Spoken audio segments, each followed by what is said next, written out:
Thank you, Justina, and thank you very much to the MEPs for inviting us to this great presentation of this European Citizens Initiative.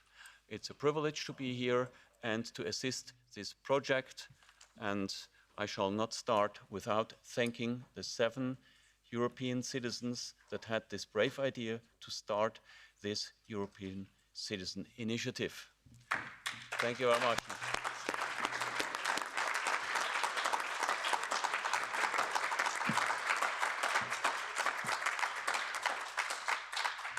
I guess this is the first time that European citizens, under the time of Corona, took this step and this possibility to bring back democracy and to bring back debate about this important topic into the European Parliament after the brave attempts and all the initiatives that have been done already by those members of Parliament that have opened the session.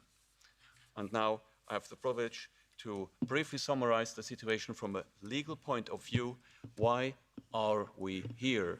Because we all experienced since early 2020 an unprecedented excess and abuse of power of governments at the same time all over the world. They did what they did under the leadership of the World Health Organization under the pretext of a perpetuated war against a virus. Almost all countries in Europe participated, and they participated in a perpetuated pandemic regime of restrictions ever and ever extended, but never proven by scientific methods. Scientific best practice standards and fundamental human rights were totally put aside. Freedom of movement, self-determination, bodily autonomy, free speech, free information, economic freedoms, and most sadly, human dignity. No chance for a defense against this excess of power. No effective judicial control.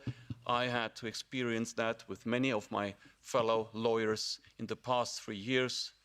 Every case anew, we had the hope to actually make the judges consider the legally relevant facts, but we failed.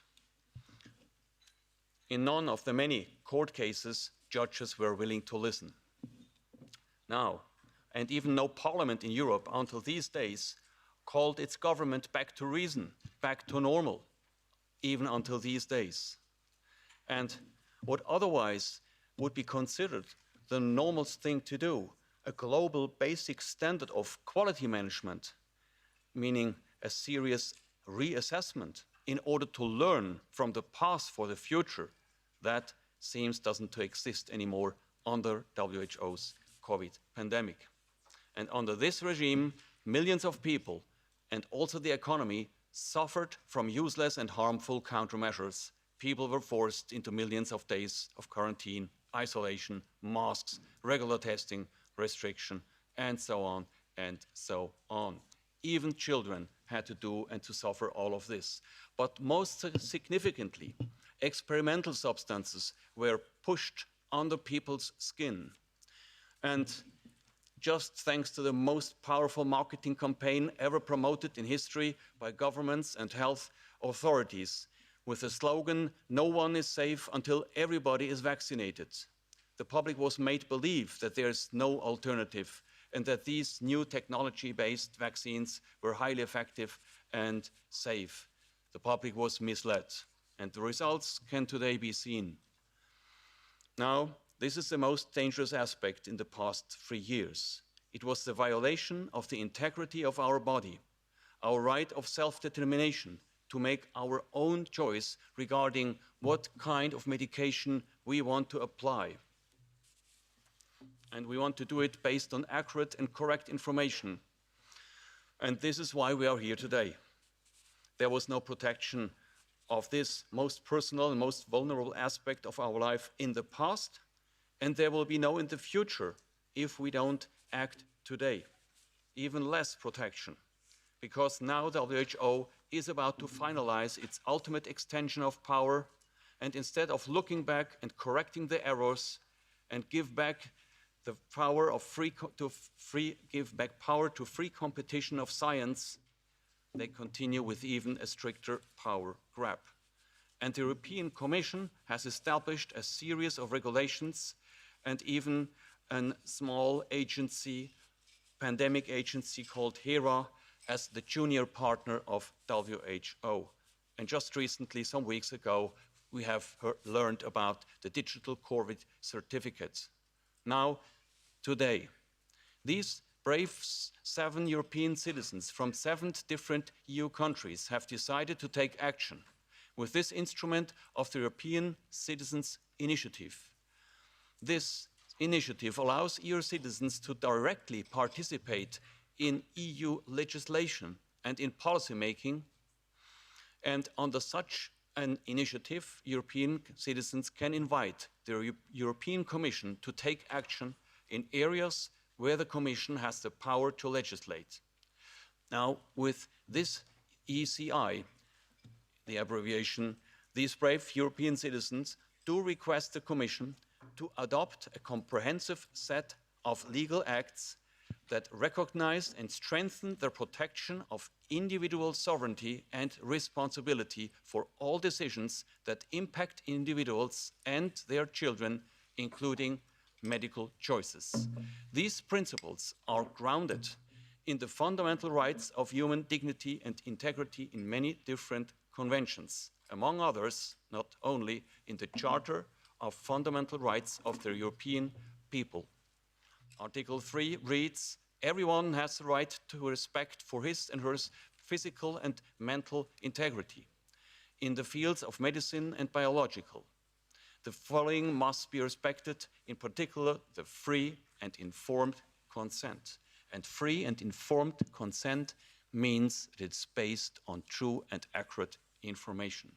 And there are many other conventions. I spare you with the list, but just as a small hint, the United Nations has issued a series of relevant, supportive, and very important conventions.